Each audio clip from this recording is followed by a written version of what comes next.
Hey there, welcome back to another video. This time around, it is my review of the 2003 historical fiction epic Master and Commander: The Far Side of the World. Now, this is one of those films that I have to be honest, I was leery about it going in. For one, it's a pretty lengthy film, it's over 2 hours. It's also a part of a genre or a subgenre film that's been very hit and miss for me, the historical fiction epic. And I remember checking out the synopsis and didn't really seem like there was a whole lot going on. But I was very pleasantly surprised by this movie, and I loved it. I thought this was fantastic. I thought it was a masterful movie. But before I get around to sharing more of my thoughts on the film, I want to give a special shout out yet again to Phil for requesting another review. And if there's another film, TV show, or topic that you would like to see me discuss in the future, feel free to donate to either my PayPal or to my Patreon. The link to both is in the video description down below, and I will try to get to your request as soon as I possibly can. Now, Master and Commander: The Far Side of the World is directed by Peter Weir, and Peter Weir also co-wrote the film along with John Cawley. It's based on a series of novels called the Aubrey Maturin series by Patrick O'Brien. Now, this is a series of novels that actually inspired Star Trek creator Gene Roddenberry to create the show Star Trek, which I think is definitely very evident here. And I think that's probably another reason why I enjoyed this so much is because I'm a big fan of Star Trek. And so there was a lot of Star Trek vibes when it comes to the way that the plot unfolded and just the way that everything was structured when it comes to the film's story.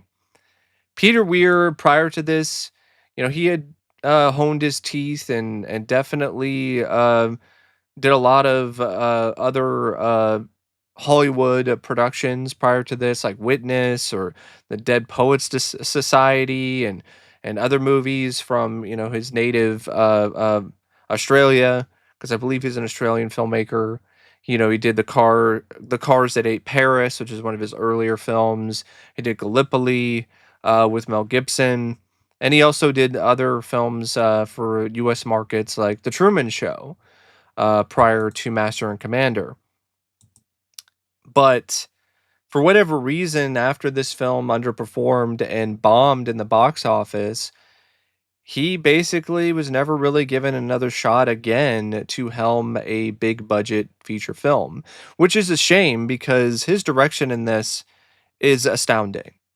Like his direction in Master and Commander is masterful beyond belief. Like this is honestly some of the best direction of any director of the entire decade of the 2000s.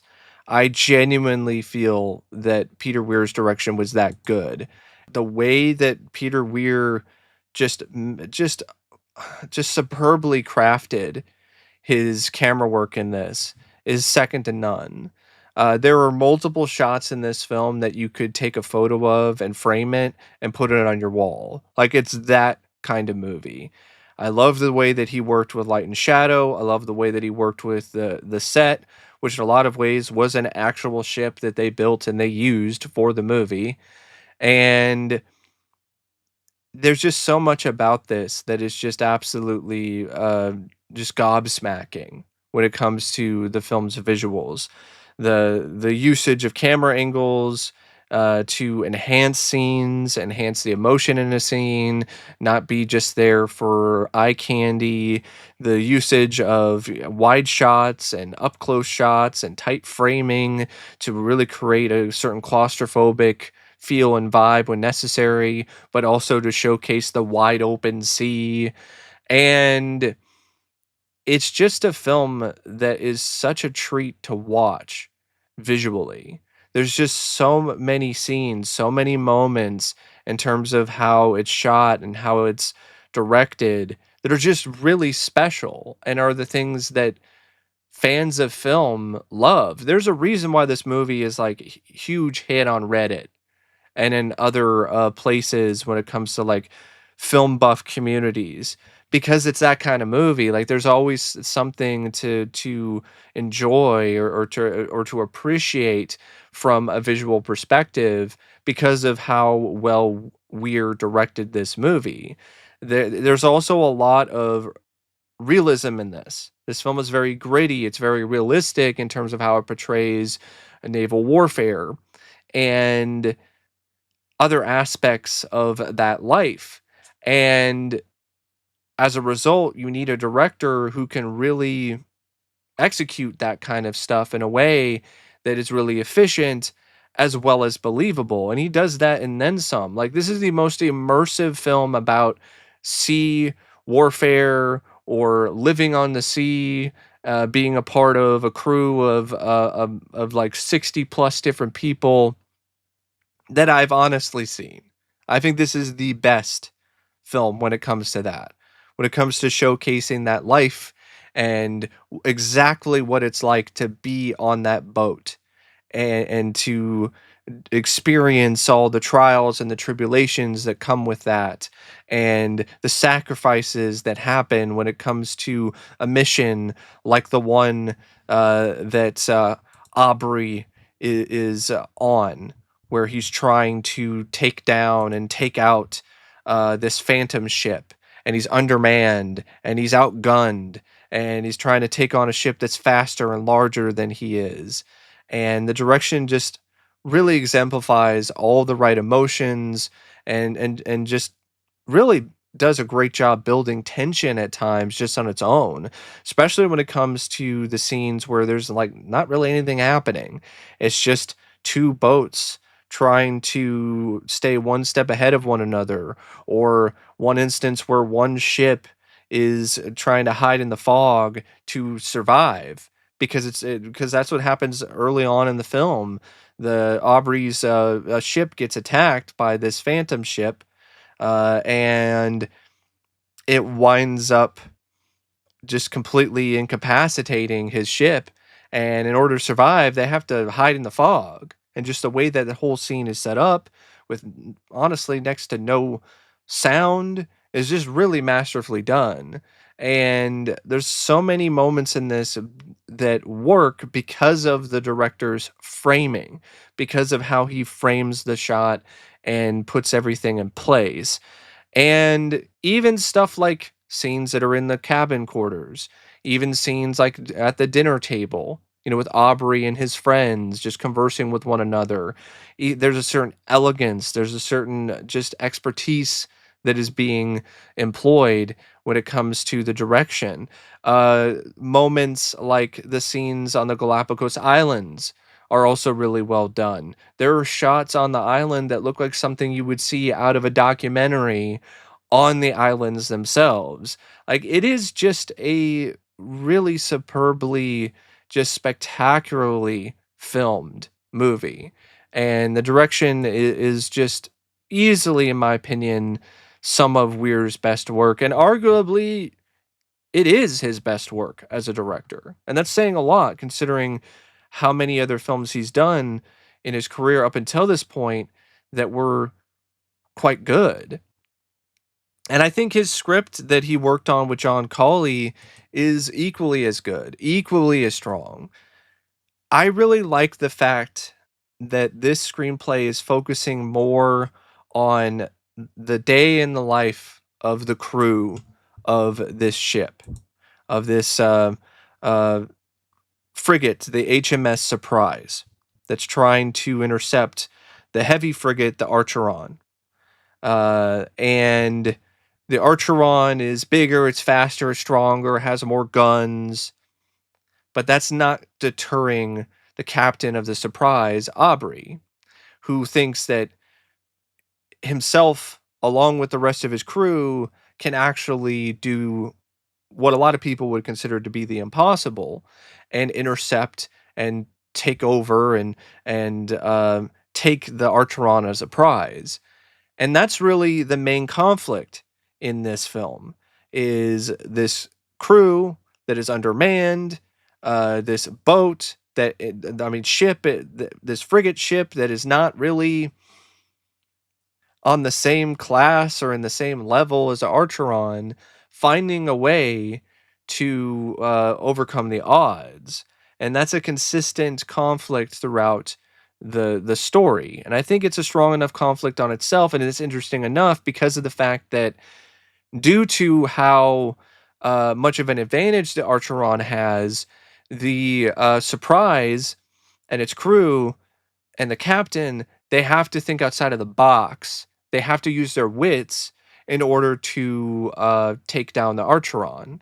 And so there's a lot involving how they do that that is really fascinating and is genuinely intriguing. And that's not the only conflict that you have, though. You have the conflict that's going on between the captain and his determination to capture the Archeron and the effect that that's having on his crew, and how they aren't necessarily vibing the same way with what he's doing, especially once they hit a string of bad luck. And that causes a lot of things to happen among the crew, where there are splinters that are formed. And a lot of splintering is happening with the different crew members, where they're kind of going into different factions, and they start, in a lot of ways, uh, putting the blame on certain people. And in the instance of the story for Master and Commander, the crew starts to put the blame on this midshipman Hollum, and who's not popular among the crew anyway. So they just blame him for all the misfortunes, and to the point where they even call him Jonah, and they're even quoting Bible scripture and things like that. And they're talking about how he's cursed them, and they're not going to survive this attempt to try to capture the Archeron, because every time Jonah shows up and he's out there and he's on watch, the Phantom ship arrives, and the next time it arrives, we're all going to die. And so you have that going on with the crew, and this kind of infighting among them. But you also have some personal a strife that's happening with the captain and the doctor. And the doctor, Maturin, he is really close friends with the captain, Captain Aubrey. They've been friends for a long time. And so there's this battle of wills between the two of them, where Maturin is trying to warn Aubrey about how this could affect the crew, how this could potentially lead to a mutiny, how this could end badly.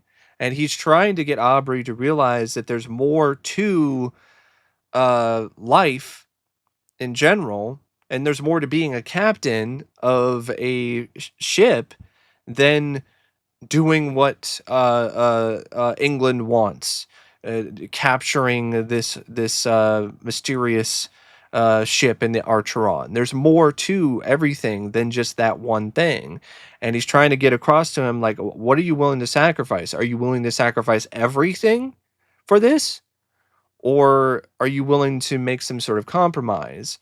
And there are these moments that happen where they are at like the Galapagos Islands, and Maturin is really into natural history. He's a naturalist, so he's really into looking at different species of flora and fauna and animals and reptiles and birds.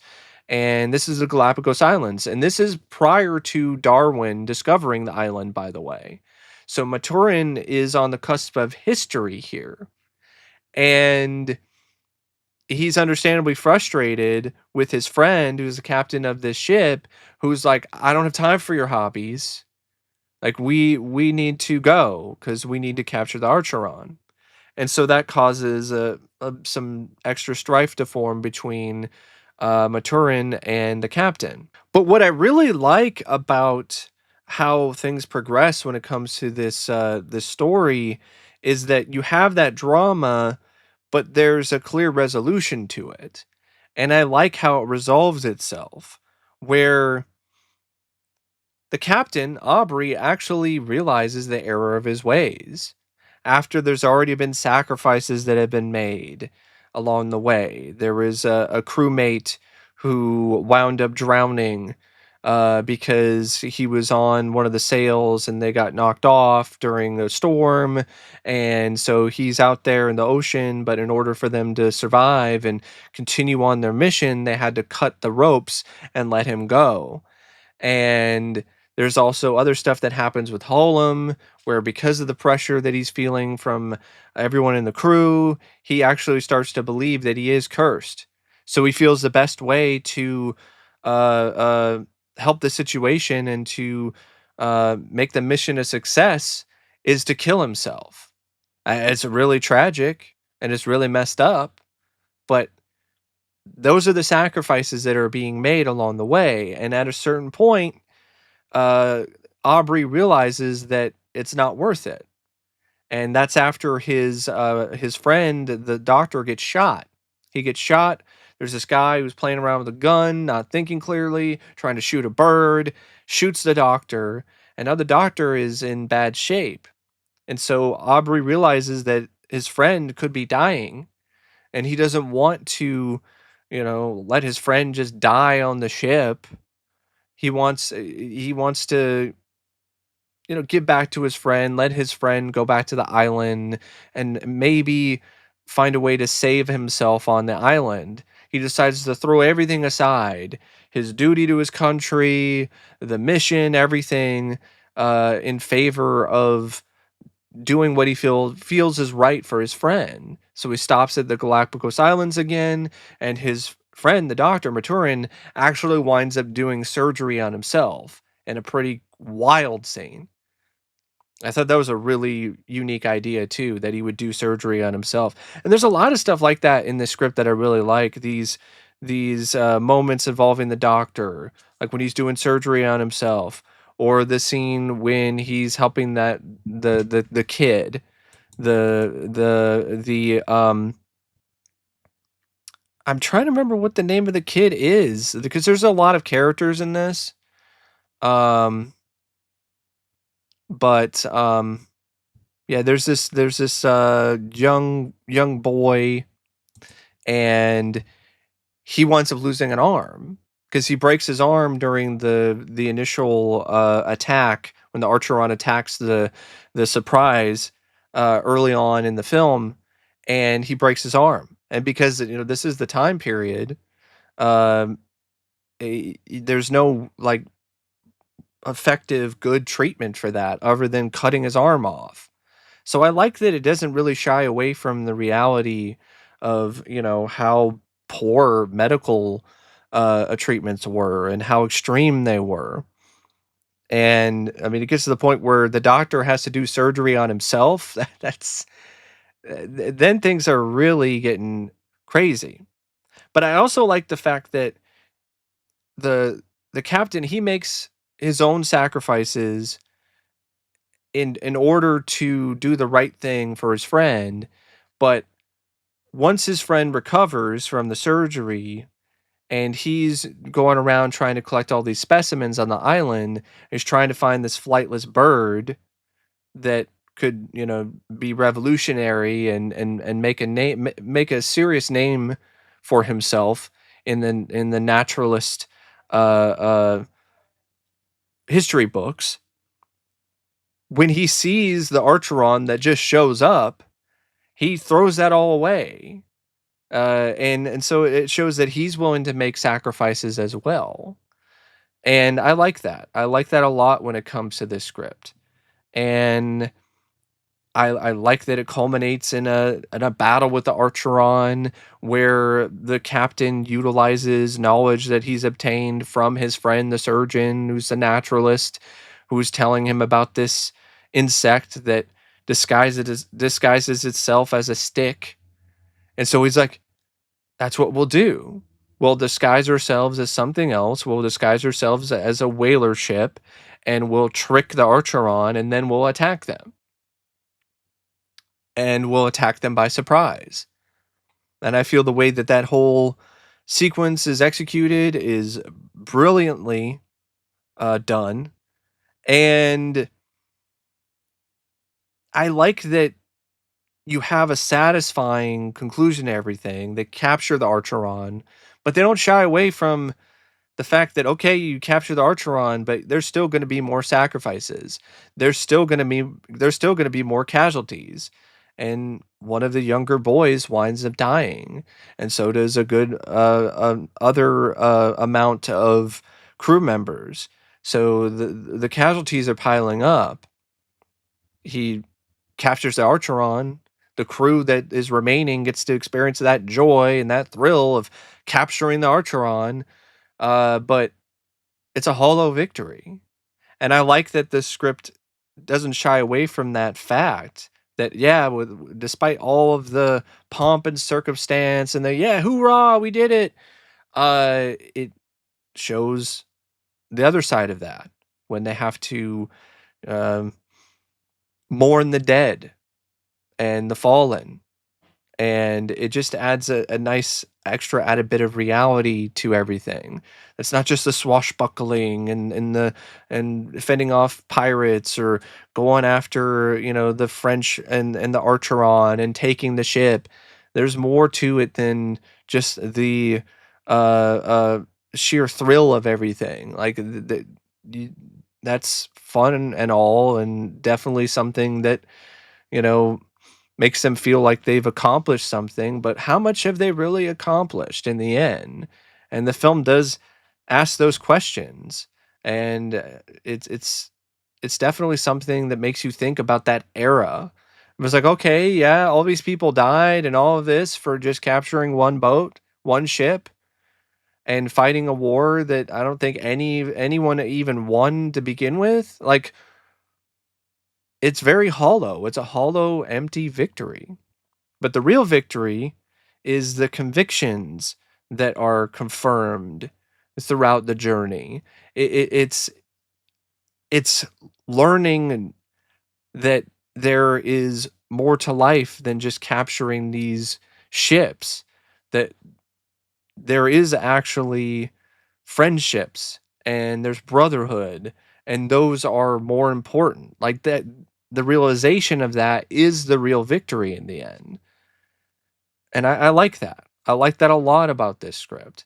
And I like that you have these heavy moments like the shipmen getting lost at sea, or Hollow or was I'm sorry, forgot his name already. Um and I just talked about him too. Like there's just Hollum.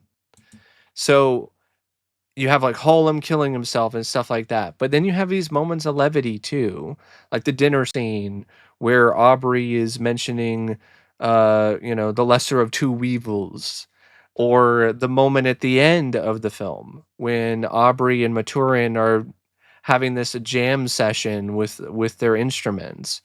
And I really like that about the script and the story overall, is that there are these heavy moments of gritty realism and rawness, but then there's also these moments that are more lighthearted and help even those heavier moments out.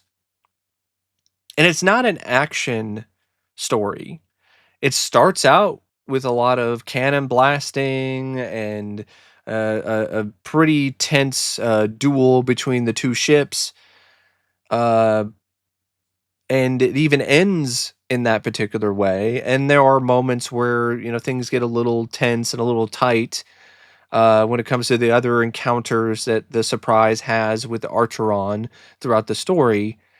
But it is more of a story about everything encapsulated as a whole, about the life of being on a frigate ship and sailing the high seas, and what it entails and what that's like, with the dynamic and the personal battle of wills between Aubrey and Maturin in the center of it all. And of course, the main goal is to capture the Archeron. But at its core, it's fairly simple in its nature, but it's just executed so well. And I don't think it needed a ton of extra character depth, not for me personally. I think it's fine just the way that it is.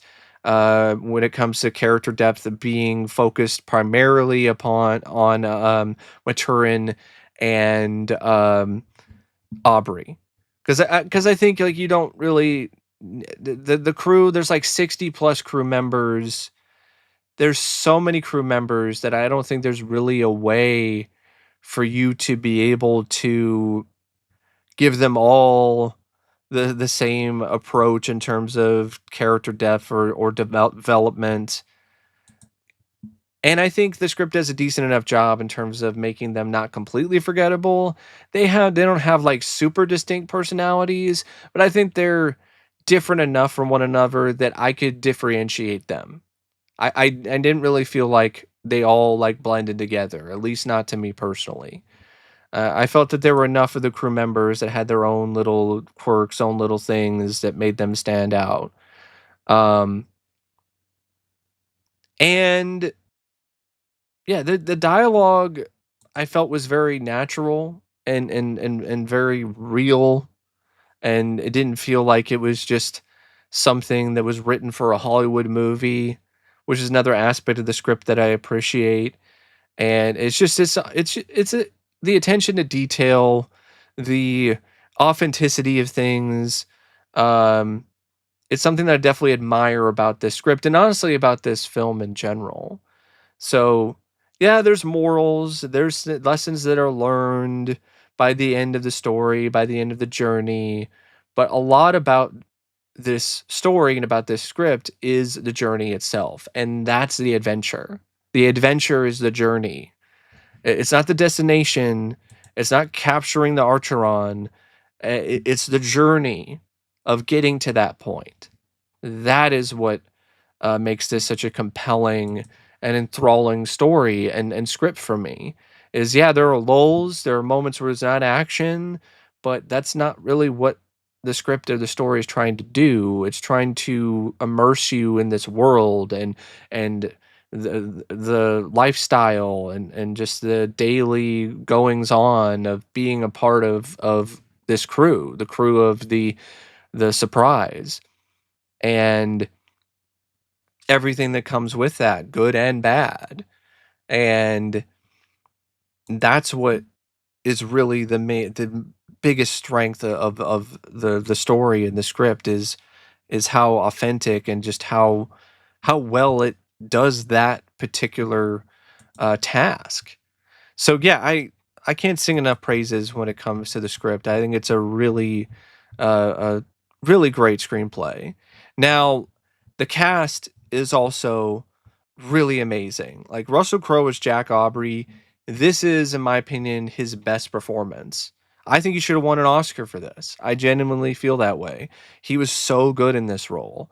He delivered all the subtle nuances that the character needed to make the character really stand out.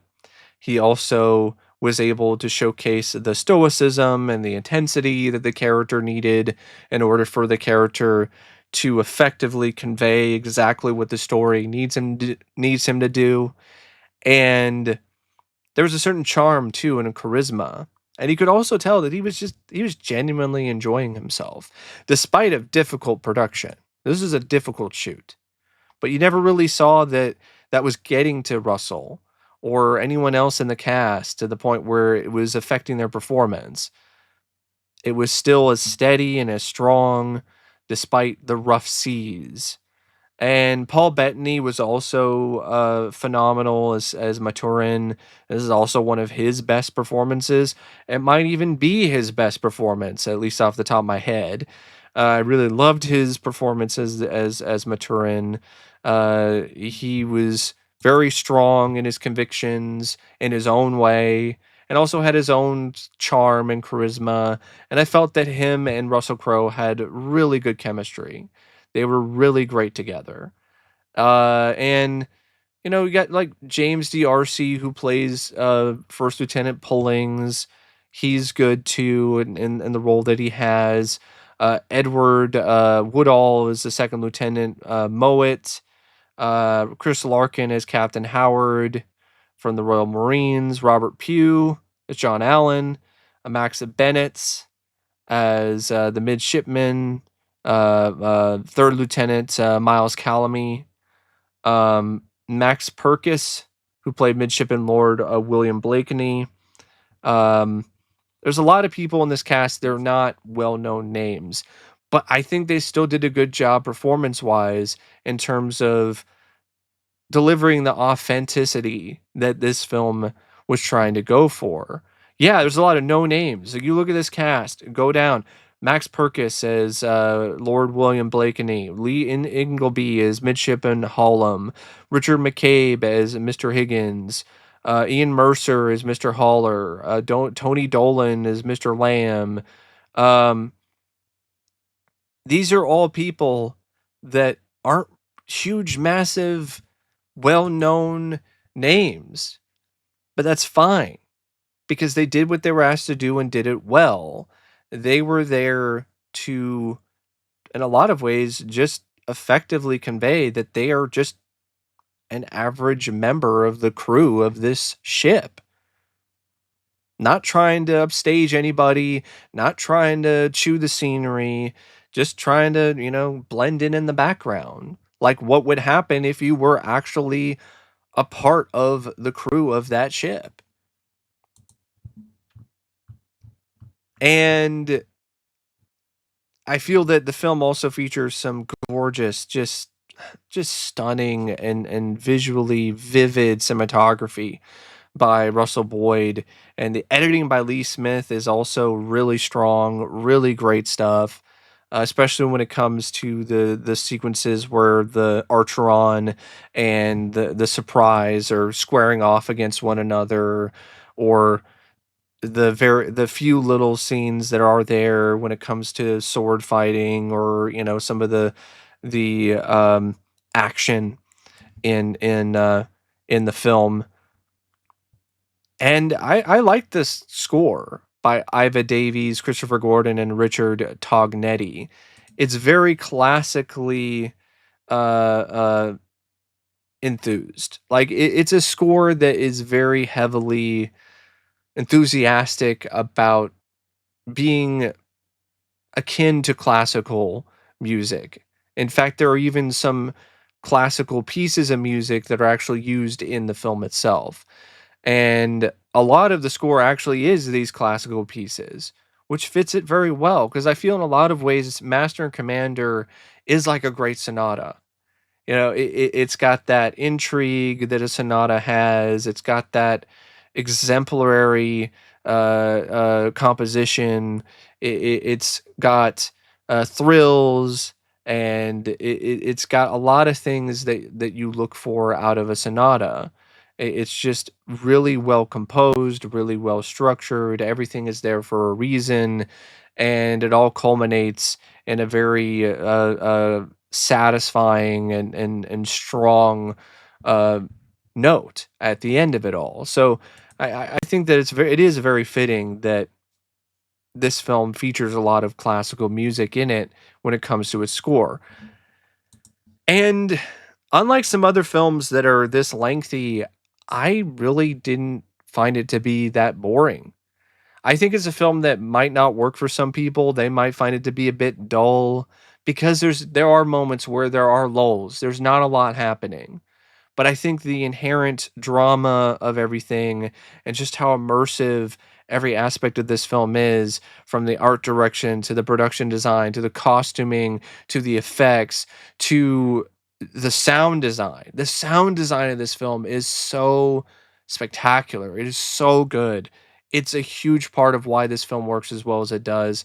And if you have a good sound system, this is a great film to utilize that sound system with, because it's going to immerse you so much in being on the ship. Like, you're hearing all the wood creak, you're hearing the water swirling around, you're hearing all this stuff. It is so great at immersing you in the situation that the entire crew is in, and it just makes for so much more of a rewarding cinematic experience. So it's also a film where the budget is definitely on the screen. $150 million, it definitely is there. And it's the kind of filmmaking that I miss. Everything that could possibly be done in camera is done in camera. Everything that they could possibly do practically, they did practically. There's barely any CGI or green screen in this, and if it is there, it's not noticeable for the most part. It's a kind of filmmaking that I wish they would do more of nowadays, but it's too costly, it's too risky, and on top of that, it's easier. It's easier to just do stuff in post and do it with CGI, or in the future, do it with AI. Like, why do we have to go on location and shoot for 10 days in the ocean when we can just do it with a computer? But there's a certain authenticity that is lost when you do things that way. And that's why I think the film is going to continue to get fans, who are just fans of old school filmmaking and craftsmanship when it comes to cinema. But anyway, that's just my thoughts on Master and Commander, a film that I thought was just amazing. I adored it. I cannot recommend it enough if you haven't seen it already. And anyway, thanks for watching my review. And until next time, I'll see you later. See ya.